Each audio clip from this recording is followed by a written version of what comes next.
Hello my lovely students, this is Mansi. Welcome back to the channel. So now we are going to continue with our questions. So question number 2 पे आ जाते हैं. Write the steps you would use for making tea. Use the words solution, solvent, solute, dissolve, soluble, insoluble, filter and residue. तो इस तरीके के word use करके हमें simple चाय की रेसिपी यहाँ पे बतानी है. So उसको कैसे लिख सकते हैं, ये एग्जाम्पल है, आप चाहो तो इसका स्क्रीनशॉट लेके कॉपी कर सकते हो. एक बार मैं रीड आउट भी कर देती हूँ आपके लिए. So first, water is taken as a solvent. Water को सॉल्वेंट लिया है, बोला है क्योंकि वाटर के अंदर सारी चीजें मिक्स होंगी. So that is a solvent. In a saucer pan this water, जो कि सॉल्वेंट है हमारा, इज अलाउड टू बॉइल, और उसको बॉइल करा जाता है. During heating milk and tea leaves are added to the solvent as solute. So अब इसके अंदर जो भी चीजें डाल रहे हैं वो सभी सॉल्यूट्स है. Now they form a solution. अब वो मिक्स करके क्या है, एक सॉल्यूशन बन रहा है. Then the solution is poured through a strainer. अब एक स्ट्रेनर लेते हैं, छन्नी लेते हैं जो हम, उसकी हेल्प से उसको पोर किया जाता है. Now the insoluble part of the solution remains on the strainer. अब जो डिजोल्व नहीं हुआ पार्ट, जैसे चीनी तो डिजोल्व हो जाएगी, ठीक है ना, उसके अलावा जो हमने चाय पत्ती डाली है, मिल्क भी डिजोल्व हो गई, चीनी भी हो जाएगी, लेकिन चाय लीव्स, टी लीव्स तो नहीं होंगी. सो वो स्ट्रेनर पे ऊपर रह जाएंगी. कहाँ गया? On the strainer as residue. Sugar added to the filtrate which dissolves in the filter. So अच्छा, उस फिल्ट्रेट में आप शुगर ऐड कर सकते हो, हमें फिल्ट्रेट वर्ड भी यूज करना था ना. The resulting solution is the required T. ठीक है, सो इसको हमने टी की सिंपल सी रेसिपी को हमने क्या साइंस के टर्म्स में आज पढ़ा है. चलो आगे चलते हैं. इस टाइप के क्वेश्चन आई नो एग्जाम्स में नहीं आएंगे, बट चलो ठीक है. Third question is an important one, इसको देख लेते हैं.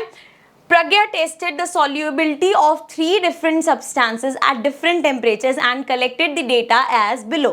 Results are given in the following table as grams of substance dissolved in 100 grams of water. So कितना जो उन्होंने यहाँ पे एक्सपेरिमेंट्स किए, 100 ग्राम ऑफ वाटर में सॉल्व किया, और क्या क्या उनको मिला, सब्सटेंस कौन कौन से लिए, शायद थोड़ा सा ब्लर आउट हो रहा होगा, बट आपकी बुक में है ये table. So potassium nitrate, sodium chloride, potassium chloride and ammonium chloride, ये 4 सब्सटेंसेस, ये 4 सॉल्ट लिए गए हैं. 283 के और 293, 313, 333 एंड 353 इन टेम्परेचर्स पे उसको मिक्स करके देखा गया, एंड ये सारा उसका रिजल्ट था. तो यहाँ पे ए पार्ट में हमसे पूछा है what mass of potassium nitrate would be needed to produce a saturated solution of potassium nitrate in 50 grams of water at 313 K. आप देखो यहाँ पे जो हमें गिवन है वो हमें क्वेश्चन में बता दिया 100 ग्राम्स ऑफ वाटर में है. सो पहले 100 ग्राम्स में देख लेते हैं. 100 ग्राम्स ऑफ वाटर में टेम्परेचर क्या बोला है, 313 के, और पोटेशियम नाइट्रेट की बात हुई तो पोटेशियम नाइट्रेट ये रहा हमारा, 313 में 62 था. सो 100 ग्राम्स में 62 आया है. हमें किसका चाहिए, 50 ग्राम्स का. तो जी अगर 100 में इतना है, हाफ कर देंगे इसको, 100 से 50 हाफ में देखना है, तो 62 अपॉन में 2 कर देंगे. सो ये हमारे पास आ जाएगा 31. ठीक है, सिंपल इसका हाफ कर दिया. अब नेक्स्ट पार्ट पे आते. So B part says Pragya makes a saturated solution of potassium chloride in water at 353 K. मतलब इस टेम्परेचर पे उसने पोटेशियम क्लोराइड का सॉल्यूशन बनाया वाटर के साथ, and leaves the solution to cool at room temperature, और फिर उसको कूल डाउन करने के लिए रूम टेम्परेचर पे रख दिया. What would she observe as the solution cool. So जब वो सॉल्यूशन कूल डाउन होगा तो वो क्या उसका ऑब्जर्वेशन होगा वो हमें बताना है. सो यहाँ पे देखो, हमें एक बड़ी बेसिक सी चीज है, पहले पढ़ते हैं देन मैं एक्सप्लेन करती हूँ. Solubility of solid in liquid decreases with decrease in temperature. इसका क्या मतलब है कि किसी भी लिक्विड में अगर आप कोई चीज डिसॉल्व कर रहे हो तो वो अगर उसका टेम्परेचर डिक्रीज हो रहा है तो उसकी सॉल्युबिलिटी भी डिक्रीज हो जाएगी. अब इसका एग्जांपल देखो, अगर आप फ्रिज का ठंडा पानी लेते हो एंड 1 चम्मच चीनी उसमें घोलने की कोशिश करते हो, और यही आप एक बॉइलिंग वाटर, पानी को बिल्कुल गर्म करके उसमें चीनी घोलते हो, तो चीनी किस में जल्दी डिसॉल्व होगी, गर्म पानी में डिसॉल्व होते हैं. बिकॉज जैसे जैसे टेम्परेचर डिक्रीज होता जाता है सॉल्युबिलिटी भी डिक्रीज होती है. जितना गर्म होता है, फटाफट जब हम चाय बनाते हैं चीनी कितनी जल्दी डिसॉल्व हो जाती है, लेकिन यही अगर आप नॉर्मल पानी में डिसॉल्व करो तो आपको टाइम लगता है. सो टेम्परेचर के डिक्रीज के साथ सॉल्युबिलिटी भी डिक्रीज होती है. ठीक है, नाउ रूम टेम्परेचर इज 298 के. तो रूम टेम्परेचर ये होता है while the saturated solution was formed at 253. तो 253 पे क्या किया गया था, बनाया गया था, लेकिन अब क्या है, टेम्परेचर हमारा बढ़ गया. Hence she will find crystals of potassium chloride when the solution cools down. तो जब वो सॉल्यूशन ठंडा होना स्टार्ट होगा तो उसके यहाँ पे क्रिस्टल्स बनने शुरू हो जाएंगे और यही उसकी ऑब्जर्वेशन होगी। ठीक है, नेक्स्ट पे आ जाते हैं। इसी का ही एक और पार्ट है हमारे पास, find the solubility of each salt at 293 K, which salt has the highest solubility at this temperature. तो हमें तो यहाँ फाइंड करने की जरूरत नहीं है, उसने कर ही रखा है। So solubility is the maximum amount of solute which can be dissolved in 100 gram of solvent at a particular temperature. So ये तो हो गया हमारा solubility test, ठीक है, इस तरीके से, बट उसने हमें ऑलरेडी यहाँ पे करके दिखाया हुआ है। Hence the solubility of the following at 293 K, इस टेम्परेचर पे, रूम टेम्परेचर पे कितना होगा? पोटेशियम का 32 है, सोडियम क्लोराइड का 36 है, यहाँ पे है ही हमारे पास। पोटेशियम नाइट्रेट का किधर है?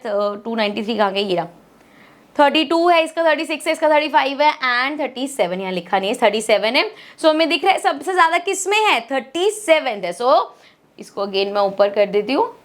Ammonium chloride has the highest solubility at 293 K। So इसकी सॉल्युबिलिटी सबसे ज्यादा है इस टेम्परेचर पे। ठीक है, नेक्स्ट क्वेश्चन पे आ जाते हैं। क्वेश्चन, अच्छा इसका सॉरी यार एक और पार्ट है, वो देख लेते हैं। What is the effect of change of temperature on the solubility of a salt. So ये तो अभी हमने पढ़ा ही है कि अभी मैंने आपको मतलब एक्सप्लेन किया है, या वो पूछ रही है टेम्परेचर के चेंज का, अरे यार, टेम्परेचर के चेंज का सॉल्युबिलिटी पे क्या इफेक्ट पड़ता है किसी भी सॉल्ट के। So the solubility of a salt increases with temperature. So जब टेम्परेचर इंक्रीज होगा तो सॉल्युबिलिटी भी इंक्रीज होगी, टेम्परेचर डिक्रीज तो सॉल्युबिलिटी भी डिक्रीज होगी। ठीक है, अब आते हैं नेक्स्ट क्वेश्चन।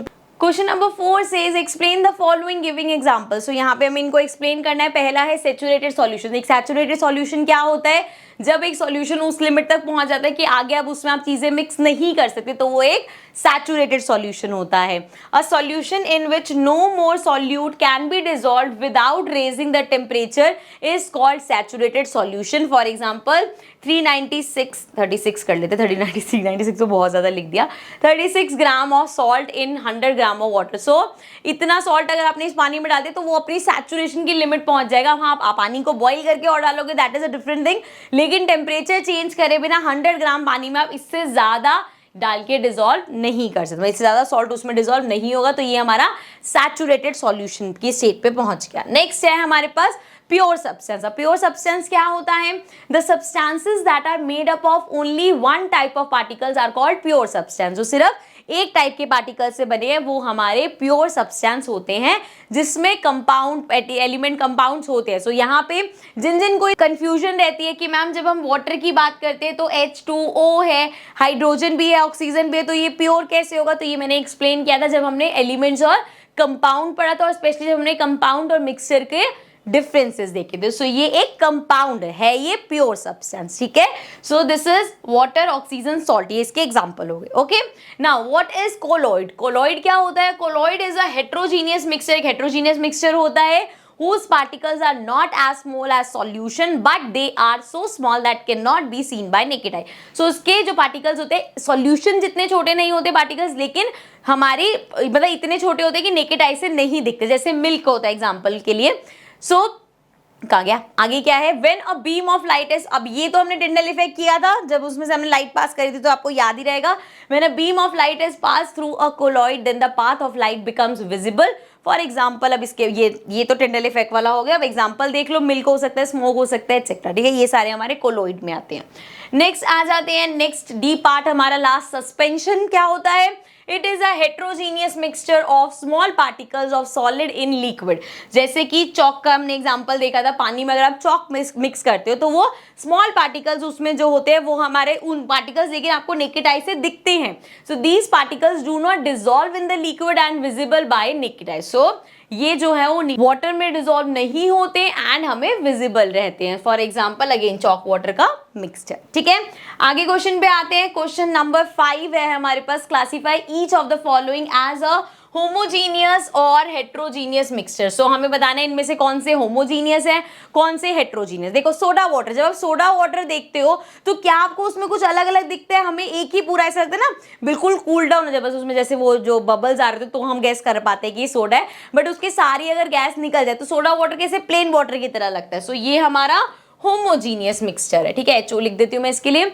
वुड की बात करते हैं ना, वुड हमें पता है भाई बड़ी सारी चीजों से बना हुआ है, तो ये हमारा हेट्रोजीनियस हो गया। एयर की बात करते हैं। अब एयर यहाँ पे ना देखो, अगर तो प्योर एयर है, बिल्कुल साफ एयर है, उसमें कुछ नहीं मिला हुआ, तो वो होमोजीनियस है, बट ऐसी एयर होती नहीं है, एयर में बहुत सारी चीजें मिली होती है, पॉल्यूटेड एयर होती है, सो इसलिए वो हमारे हेट्रोजीनियस में जाता है। होमोजीनियस में भी रख सकते हैं if you are talking about pure air, जिसमें सिर्फ एयर है। नेक्स्ट सॉइल, अगेन अगर हम सॉइल की बात करते हैं तो वो एक हेट्रोजीनियस मिक्सचर है हमारा, क्योंकि सॉइल में बहुत सारी चीजों से सॉइल बनता है। विनेगर की बात करें, अगेन जैसे सोडा वाटर है, विनेगर भी एक जैसा ही लगता है, तो ये हो गया हमारा homogeneous. And filter T again is a homogeneous, क्योंकि उसमें अब अच्छे से टी बन चुकी है, फिल्टर हो चुके हैं, मिक्स हो चुका है सब, ठीक है। सो अब इसके आगे के क्वेश्चंस हम लेंगे नेक्स्ट वीडियो में। I will continue this question, so now I will see you in the next video. Take care and bye.